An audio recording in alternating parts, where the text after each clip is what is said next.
நீங்க இன்னும் கடந்த காலத்தில் வாழுகின்றீர்களா? நடந்த தவறுகள், வந்த வெளி, விட்டு போனவர்களை அதை தினமும் நினைச்சு கொண்டிருக்கிறீங்களா? நீங்க முன்னேற முடியாது. உண்மை என்று சொல்லட்டா, நடந்ததை மாற்ற முடியாது, ஆனால் நடக்க போவதை மாற்ற முடியும். நீங்க பிடிச்சு கொண்டு இருக்கிறத, அந்த நினைவுகளை, அது உங்களை ஸ்ட்ராங் ஆக்கல, அது உங்களை ஸ்லோவாக்குது. வாழ்க்கை முன்னே போகுது, ஆனா நீங்க மட்டும் பின்னால நிக்கிறீங்க. இன்றோடு முறிவிடுங்க. அந்த வலியை விடுங்க, அந்த மனிதர்களை விடுங்க, அந்த கடந்த காலத்தை விடுங்க. விடுறது பலவீனமில்லை, அதுதான் உங்கள் பிகெஸ்ட் ஸ்ட்ரென்த்.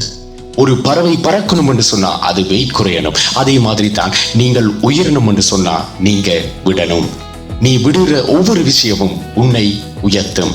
நான் உங்கள் ஜெஃப்னா ஜே.எஸ்.கே. சுரேன்.